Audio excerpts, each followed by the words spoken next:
What is one of the main blocks holding you back from your fulfillment? Let's get it. Yeah. I'm inspired. I'm inspired. Greetings, Flow Jedis. What's happening? My name is Sumet Chatterjee. I'm a flow state guide and I help you feel better and perform better. Today we're talking all about what is the block for fulfillment, and we're going to use Neville Goddard as the reference point. Living is the wish fulfilled, okay? Now what he says essentially is, he quotes the Bible. He quotes the Bible saying, in the beginning there was the Word, and the Word was with God, and the Word was God. The Word became flesh and dwells in us. John 1. This is a very powerful statement. Do you understand what he's saying here? So the Word as a representation for creative possibility. You see? The Word is consciousness, but the flesh is the 3D reality. The flesh is the manifestations that are formed.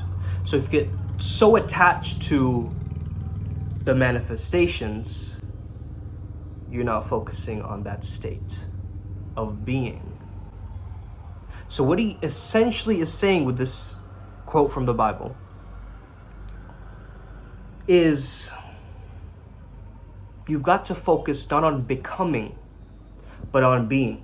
Now this is really important, especially for you self-help junkies out there. You know, we've been there. I've been there before, man. Okay? Constantly chasing the next book to read or do the next thing. It's like you feel unfulfilled, right? You feel unfulfilled, and so you're chasing the next thing, the next course, the next DVD to watch. You're just constantly this work in progress, it feels like. It feels like you're in this constructive state your whole life. And it's true, every day we keep growing. However, if that's your paradigm of thinking about it, it's not really going to serve you with your own fulfillment. What if you focused on the being, where you have a complete presence? Because if lack happens to you, if poverty happens to you, if sickness happens to you, if illness happens to you, if you resist all those experiences, guess what? You believe in those experiences. Therefore, you will end up keeping them. This is why the poor get poorer, the sick get sicker. This is a very, very powerful paradigm. So if you get this video, please give me a thumbs up, because this is going to absolutely modify your life. But you got to, first of all, embrace it, this understanding, and know you are whole and complete. Your word is with God, which means it's one of the same. Everything comes from that single source, that cause point. So instead of being in the effective reality, looking at all the things that are already manifested, looking and digging into the past to try to figure things out, what you're doing instead is you're presenting yourself with this new paradigm, this new possibility, living as the wish fulfilled. So what do you actually want? Live as though you already have it. How do you feel fully filled or fulfilled? You fall in love with your new state of beingness, of you having that thing already. You fall in love with that feeling, that state of consciousness. Neville Goddard says, faith is believing in what is unbelievable. Are you in this state now? And be honest with me. Like you're constantly wanting to learn a new process or do something for self-improvement, or constantly trying to get better and better, trying to feel more worthy, trying to feel more capable. The state within you, the want of that new state, is whole, complete, eternal. It's not separate. You see, there's no sense of separation. Separation causes unfulfillment. You're rejecting your present moment. You're saying, no, this is not exactly how I want it. This is not exactly how it is, or you're creating some form of delusion. You're not flowing with it. You're not embracing what's going on in your life. So it's more about the gratitude and the conscious awareness of what already is. That which you seek is already within you. So in what ways are you wealthy? In what ways are you loved? In what ways do you look after your health? Rest on those. Focus on your beingness. create a solid foundation of that new state. And again, it's not something you should get or accomplish or become.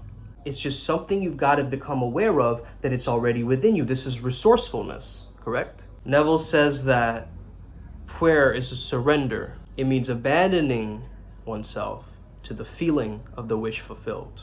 You see, the Creator is greater than his creations, as Neville says. So move your attention from your creations to the Creator within. What is that state from which you create? As a modern culture of materialism, we worship the creations. We worship all that is manifested. Luxurious homes, this and that, right? However, when you place importance on that Creator within, you are now living through that awareness, that beingness, like I said. It's like in the Master Key system. You want money, you attain a money consciousness. When you consciously and actively choose that new state that you desire, all the beliefs and assumptions that you need are already there in that new state, available to you. And any unwanted beliefs and assumptions blocking you from that state just fall away or fade away. So walk with the assumption that the wish is already fulfilled, no matter what 3D reality shows you. This is the real challenge, right? 3D reality shows us a bunch of stuff that get us away from our wish fulfilled. But this is where the power of reframing, such a powerful tool, comes in, where you can actually perceive that grievance to strengthen you, empower you. You see, every single problem that you have contains some sort of a gift, or some sort of a treasure. You might not see it in that moment. Like, for instance, when my phone broke, right? I didn't see the possibility of just getting on a live video and ranting for 15 minutes, right? And that helped me. In that moment, I was worrying so much about all the consequences, this and that. But then, now I see the lessons from it. So sometimes you'll get these adverse situations to move you into that wish fulfilled, you see? What if you're gonna move to a new house? You have problems with this current house you're in. It's like gonna push you, force you in a sense to move. Nature or God or universe will push you until you have that inner conviction and actually desire of wanting things to be different. Guys, I'm so grateful and blessed that you're listening to this message right now. I hope this reaches you in some way. I hope this energizes your day, and I hope you have an incredible rest of your day, okay? Hit that subscribe button if you want to support this movement. I'm trying to get to 1,000 subscribers. Let's get it. Upward spiral, gang. May we never be the same. Again, may the flow be with you. Os.